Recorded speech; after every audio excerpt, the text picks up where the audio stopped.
Donc c'est très important de sélectionner un type de marché spécifique sur lequel vous allez pouvoir faire vos opérations. Salut à toi, bienvenue dans cette nouvelle vidéo.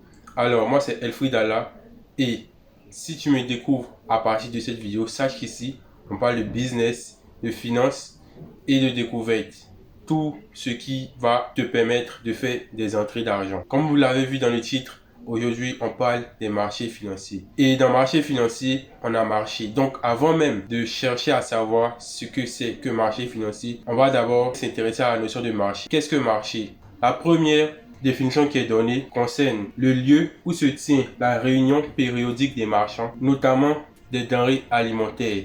Et donc ce marché-là, ce type de marché-là, on va dire, c'est le marché que nous voyons pratiquement tous les jours et où même nous pouvons nous rendre physiquement. Donc, la deuxième définition qui est donnée ici, des opérations commerciales financières concernant une catégorie de biens dans une zone. C'est cette définition-là qui nous intéresse et celle-là qu'on va essayer de creuser, celle des marchés financiers. Alors, une fois qu'on a vu la définition de la notion de marché au sens général, nous allons chercher celle du marché financier. Le marché financier est un lieu physique ou virtuel où les acteurs du marché, tels que les acheteurs, les vendeurs, se rencontrent pour négocier des produits financiers. Il permet de financer l'économie tout en permettant aux investisseurs de placer leur épargne. Et donc par cette définition-là, nous pouvons comprendre tout simplement que un marché financier est aussi un lieu physique ou virtuel. Quand on parle de physique, c'est-à-dire tout simplement qu'on peut se rendre à un endroit pour effectuer des opérations commerciales sur des produits financiers.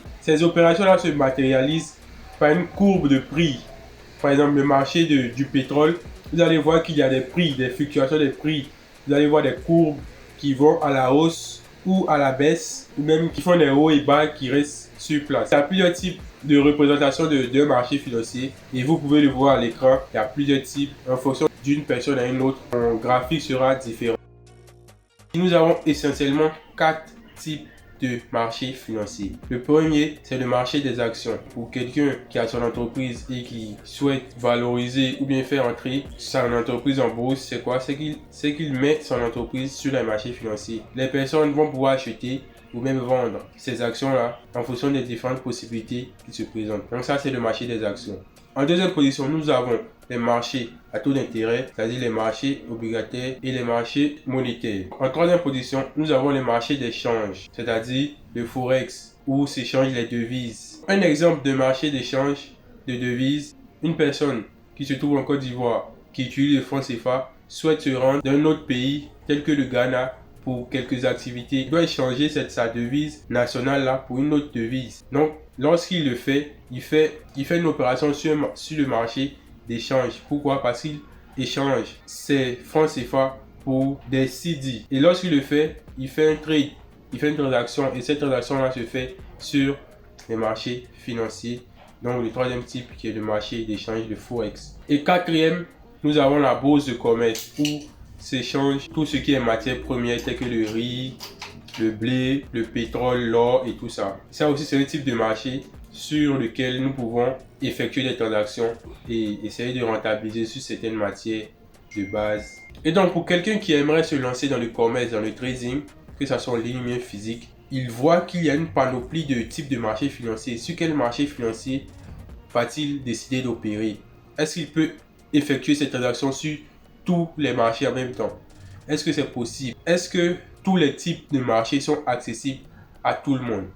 Pour effectuer son choix, il faut simplement faire des recherches sur les différents types de marchés qui se présentent et en fonction de sa personnalité, en fonction de ses préférences, en fonction de ses aptitudes personnelles, en fonction de ce qu'il connaît, il va opter pour un certain type de marché et essayer de comprendre au mieux ce type de marché-là. Donc le fait de se concentrer sur un certain type de marché va permettre tout simplement de mieux maîtriser cette chose-là parce que lorsqu'on se concentre sur une chose, on développe une certaine facilité, une certaine discipline, certaines habitudes qui nous permettent de maîtriser au mieux ce type de marché-là de telle sorte qu'on puisse effectuer nos transactions sur des bases solides en fonction de notre expérience. Donc c'est très important de sélectionner un type de marché spécifique sur lequel vous allez pouvoir faire vos opérations.